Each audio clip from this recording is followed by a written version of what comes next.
नमस्कार दोस्तों, स्वागत है आप सभी का कोहली क्लासेस में। तो चलिए आज हम लोग देखेंगे एनसीईआरटी सीरीज में क्लास 8 का जो चैप्टर नंबर 2 18वीं सदी का भारत।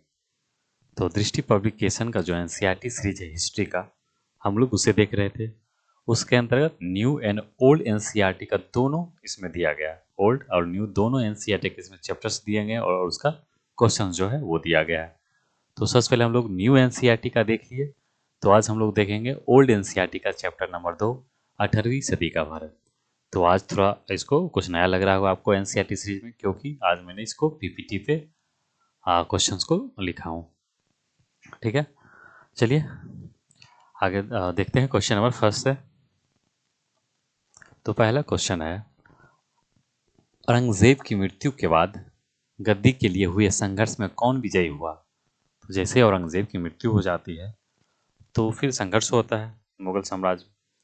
तो किसे विजय मिला था? तो ये हो जाएगा आपका आंसर बी हो जाएगा, बहादुर शाह को मिला था। ठीक है, चलिए इसका व्याख्या देखेंगे। जैसा कि हम लोग देखते हैं इसमें क्वेश्चन और उसका जो व्याख्या दिया जाता है बुक में, उसी को हम लोग देखते हैं। तो आंसर हो जाएगा बी, औरंगजेब की मृत्यु के बाद गद्दी के लिए संघर्ष हुआ और उसमें बहादुर शाह को विजय मिला। और बहादुर शाह ने अपने अल्प शासनकाल, उसका शासनकाल कब से कब रहा? 1707 से लेकर 1712 ईस्वी में मराठों और राजपूतों से मेल मिलाप की नीति का अनुसरण किया। और साथ ही बहादुर शाह ने शिवाजी के पोते साहू को छोड़ दिया। तो साहू जी महाराज को भी किसने छोड़ा? तो बहादुर शाह ने छोड़ा था, जिसे औरंगजेब ने कैद करके रखा था। तो बहादुर शाह ने शिवाजी के पोते साहू जी को छोड़ दिया, जिसे औरंगजेब ने कैद किया था। जुल्फिकार खां औरंगजेब का सबसे ऊंचे ओहदे वाला सेनापति था, जिसने 712 ईस्वी में जहांदार शाह को गद्दी पर बैठने में मदद की थी। और फर्रुखसियार 1713 ईस्वी में बादशाह बना। मोहम्मद शाह 1720 ईस्वी में बना। ठीक है, चलिए आगे देखेंगे। नेक्स्ट क्वेश्चन है, क्वेश्चन नंबर 2।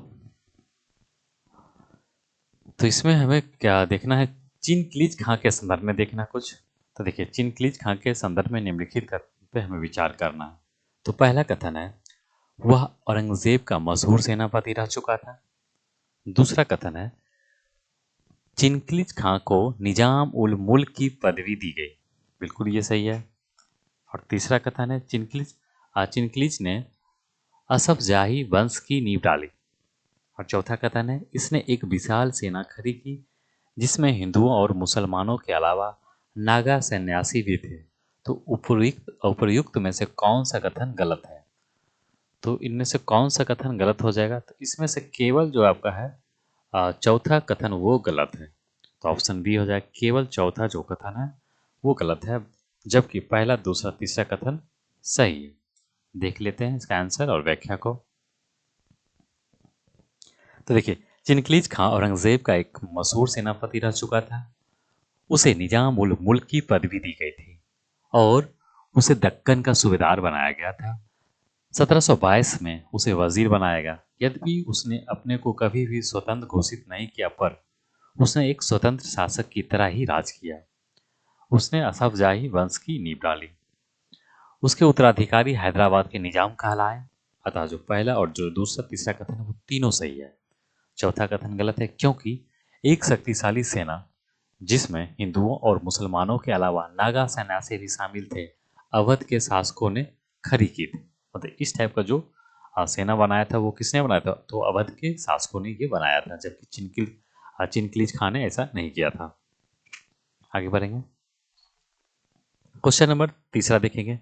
निम्नलिखित घटनाओं पे हमें चर्चा करना या मिलान करना, सुमिलित करना। तो निम्नलिखित घटनाओं और उनके समय को मिलान कीजिए। तो मिलान करते हैं। तो देखिए, पहला हो गया आपका 1556। तो 1556 हो जाएगा, क्या होता हेमू और बाबर के बीच पानीपत का लड़ाई हुआ था दूसरा। तो इसका क्या हो जाएगा? पहला बिल्कुल सही है। तो ए का हो जाएगा 3। ठीक है, ए का हो जाएगा 3। फिर दूसरा है 1526। तो 1526 में क्या हुआ? तो 1526 हुआ बाबर और इब्राहिम लोधी के बीच पानीपत की पहली लड़ाई। उसी प्रकार 1761, तो 1761 में हो जाएगा आपका अहमद शाह अब्दाली और मराठों के बीच पानीपत की तीसरी लड़ाई। ये भी याद रखिए। तो ये सारा फैक्ट है, सारा फैक्ट को आपको याद रखना होगा। हालांकि हम लोग इसे सब देखेंगे आगे, जब हम लोग और जो देख रहे हैं इतिहास, जब हम लोग आधुनिक इतिहास पढ़ेंगे तो उसमें ये सारा चीज को देखेंगे। 1739 आपका हो जाएगा नादिर शाह द्वारा दिल्ली में कत्लेआम। तो एक का हो गया तीसरा, बी का हो गया दूसरा, सी का हो गया चार और डी का हो गया फर्स्ट। ठीक है, चलिए आगे देख लेते हैं इसका व्याख्या को देख लेते हैं थोड़ा। तो ए का तीसरा, बी का दूसरा और सी का चौथा और डी का फर्स्ट, ऑप्शन सी हो जाएगा। अब व्याख्या देखते हैं। तो देखिए, जनवरी 1739 में करनाल के रण क्षेत्र में मुगल सेना तथा ईरानी सेना के मध्य युद्ध हुआ, जिसमें मुगल सैनिक पराजित हुए और नादिर शाह ने दिल्ली में कत्लेआम किया। बाबर और इब्राहिम लोदी के बीच पानीपत की जो पहली लड़ाई हुई थी 21 अप्रैल 1526 को हुई, जिसमें बाबर विजय हुआ और भारत में मुगल वंश की नींव डली। हेमू और अकबर के बीच पानीपत की दूसरी लड़ाई 5 नवंबर 1556 में हुई, जिसमें हेमू पराजित हुआ। आगे देखते हैं। अहमद शाह अब्दाली और मराठों के बीच पानीपत की तीसरी लड़ाई 14 जनवरी 1761 में हुई, जिसमें मराठे बुरी तरह पराजित हुए। अहमद शाह अब्दाली ने ही दुरानी वंश की स्थापना की थी।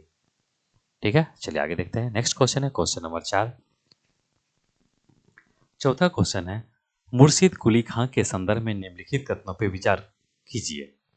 तो मुर्शिद कुली खां के संदर्भ में हमें निम्नलिखित कथन पर विचार करना है। पहला कथन है, मुर्शिद कुली खां औरंगजेब के मतहत सॉरी मुर्शिद कुली खां औरंगजेब के मातहत बंगाल का दीवान था। दूसरा कथन, मोहम्मद शाह ने उसे बंगाल का सूबेदार बना दिया। और तीसरा जो कथन है, वह अपनी राजधानी मध्य बंगाल के एक स्थान पर ले गया, जिसे उसने मुर्शिदाबाद नाम दिया। और जो लास्ट है आपका कथन, चौथा कथन, वो है उसने और उसके उत्तराधिकारी नवाबों ने बंगाल, बिहार और उड़ीसा पर स्वतंत्र शासकों की तरह शासन किया। तो उपयुक्त में से कौन सा कथन सही है? तो इनमें से कौन सा कथन सही है? तो इसमें से तीसरा, चौथा और पहला सही है। तो देखिए, ये तो सही है आपका। ऑप्शन क्या हो जाएगा, एक मिनट, नहीं इसका देखिए, इसका जो हो जाएगा रियल, एक मिनट, क्या दिया, पहला, तीसरा, चौथा, हाँ ठीक है, तीसरा, एक मिनट देख लेते हैं इसको। सही है। इसका हो जाएगा ऑप्शन नंबर सी हो जाएगा। यहाँ बी है, कन्फ्यूजन हो गया था, ये थोड़ा सा बनाने में दिक्कत हुआ है पीपीटी। तो देखिए इसका आंसर क्या हो जाएगा, पहला, तीसरा और चौथा, ये तीनों जो है सही दिया गया, जबकि जो इसका दूसरा कथन है वो गलत है। ठीक है, क्यों गलत है देखते हैं उसे व्याख्या में। कथन पहला, तीसरा और चौथा सही, जबकि दूसरा कथन गलत है। मुर्शिद कुली खां को बंगाल का सूबेदार फर्रुखसियार ने बनाया था, ना कि मोहम्मद शाह ने।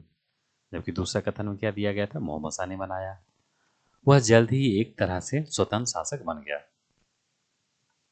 क्वेश्चन नंबर 5, निम्नलिखित कथनों पर विचार कीजिए।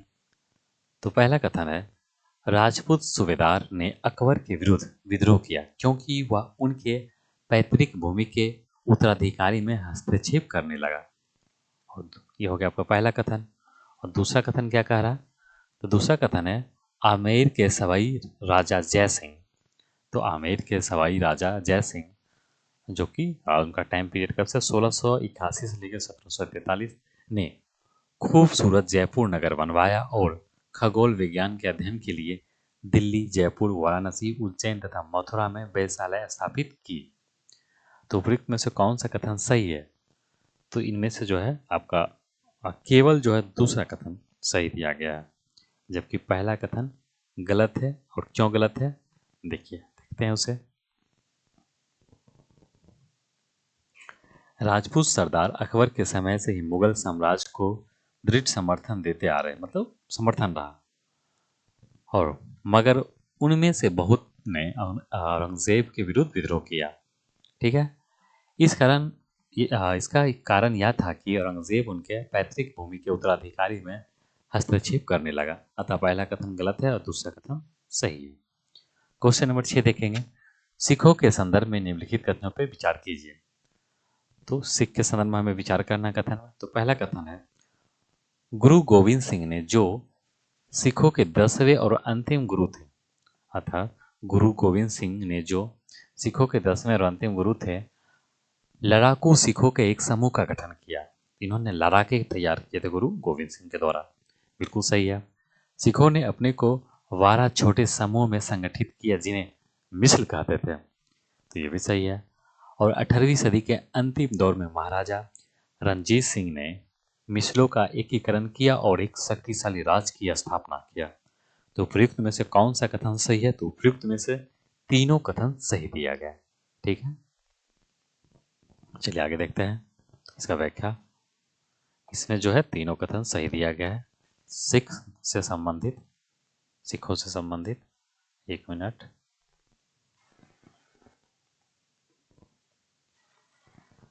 तो देखिए पहला कथन सही है। गुरु गोविंद सिंह ने लड़ाकू सिखों का एक समूह का गठन किया। हालांकि गुरु गोविंद सिंह औरंगजेब के शासनकाल में अपना राज स्थापित नहीं कर पाए थे।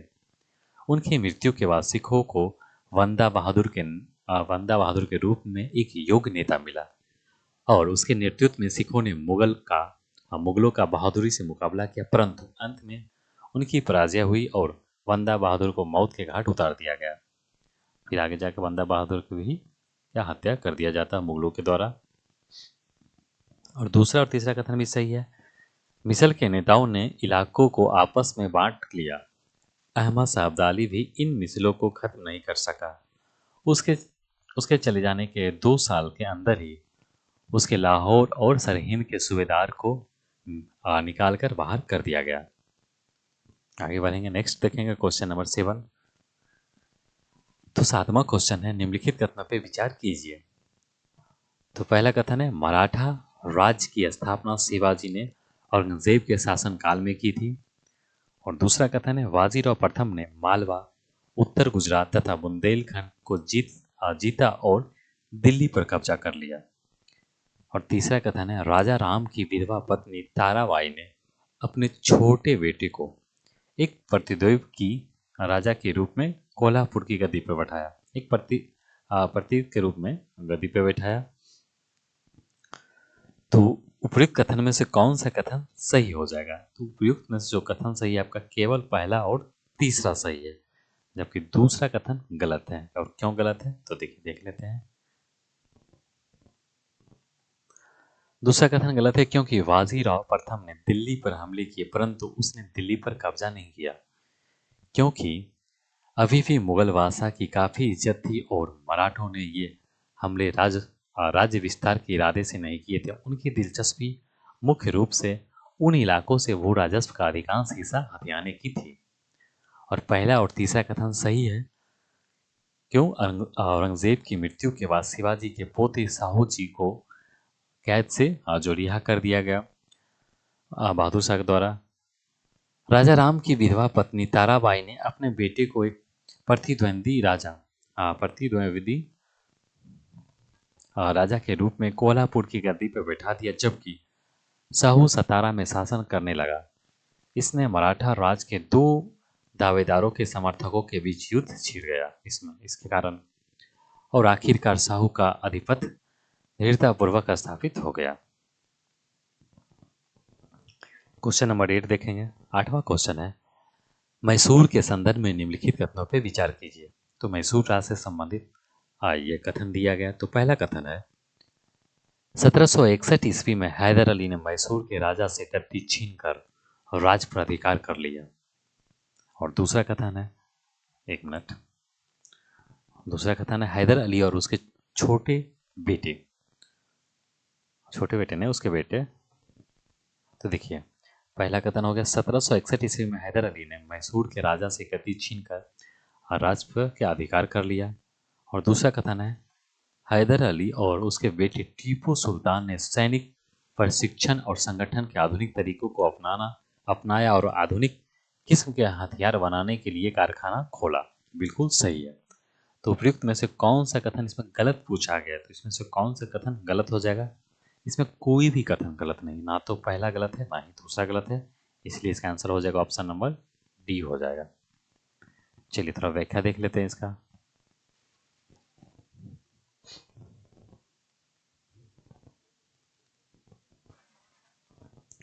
तो देखिए व्याख्या है, उपर्युक्त दोनों कथन सही है। हैदर अली ने अपना जीवन एक मामूली सैनिक के रूप में शुरू किया था और हैदर अली और उसका बेटा जो टीपू सुल्तान बड़े ही योग्य शासक थे। उन्होंने कई महत्वपूर्ण सुधार किए। फैसला मैसूर भारत का एक अत्यंत शक्तिशाली राज्य बन गया। क्वेश्चन नंबर देखेंगे 9।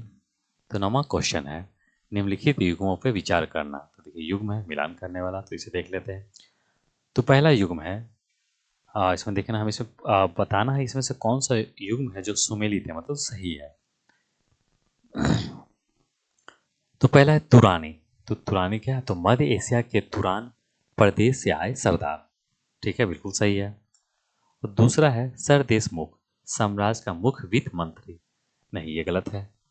और तीसरा जो कथन है, तीसरा जो आपका दिया हुआ है युग्म, वजीर क्या था? जागीरें बांटने का काम। तो वजीर को जागीरें बांटने का काम दिया जाता था, बिल्कुल दिया जाता था, ये इसका हो जाएगा सही। तो रिपीट में से कौन सा सही दिया गया युग्म?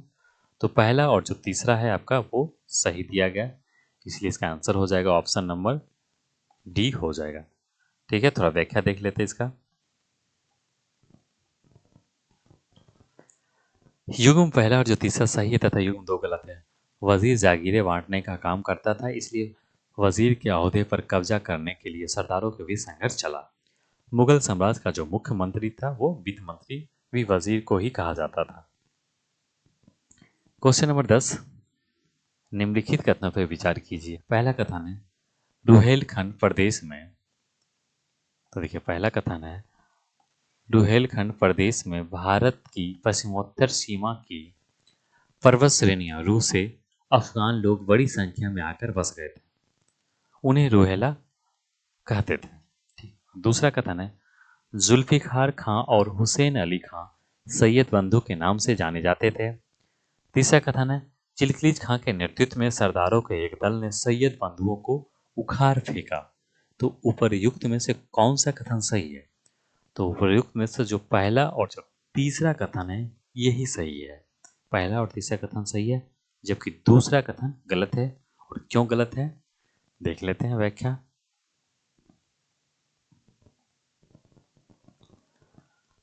अब्दुल्ला खां और हुसैन अली खां को सैयद बंधु कहते हैं, जबकि यहाँ पे क्या दिया गया था? जुल्फिकार खां, इसलिए गलत हो गया।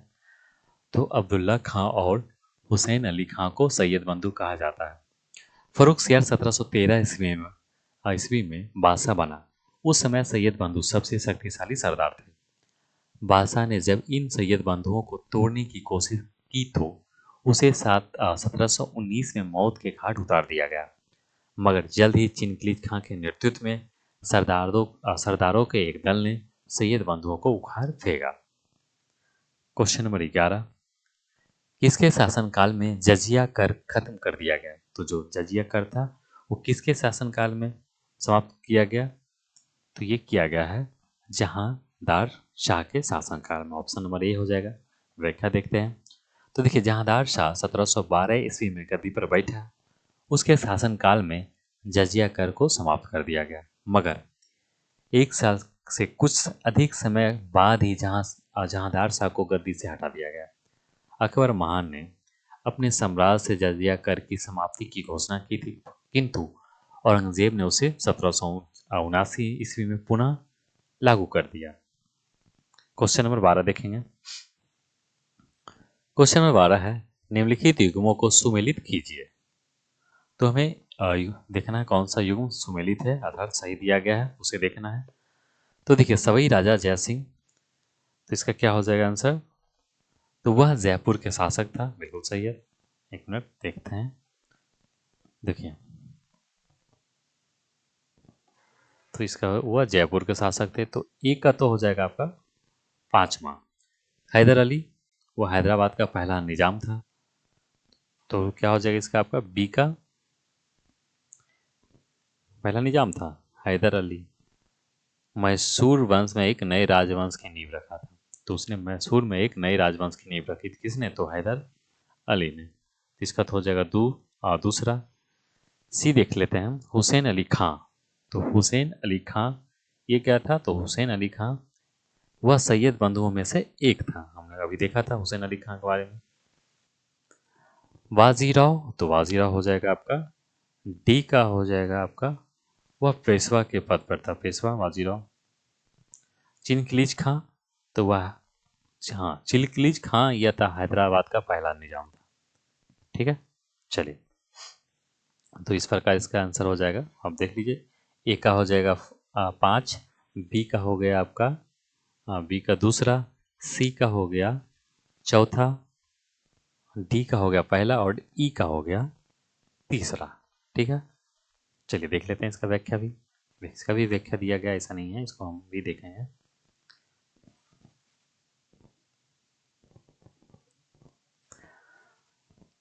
चलिए।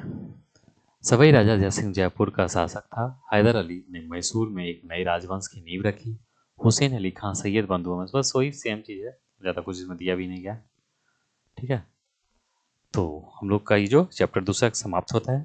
तो आप लोग जरूर कमेंट करके बताइएगा कि कैसा लगा, पीपीटी पे ज़्यादा बेस्ट आपको लगा या उसी पे रखे। वो उसमें टाइम वगैरह बचता है, इसलिए मैं कोशिश करता हूँ उसको पीडीएफ पे ही करने को लेकर। कि सेम वो जो बुक में दिया गया वही चीज़ को मैं इस पर पीपीटी पे लिखूंगा, कोई फिर उसमें कुछ मतलब नहीं बनता है। तो थोड़ा आज ट्राई किया कुछ नया करने को लेकर। तो आप लोग कमेंट करके बताइएगा आपको पीपीटी में ठीक लगा या फिर हम लोग पीडीएफ पे ही करें। ठीक है, वीडियो को लाइक कीजिए, शेयर कीजिए और कमेंट कीजिए। आप लोग जरूर कमेंट कीजिए, आपका जो भी सजेशन हो जरूर दीजिए।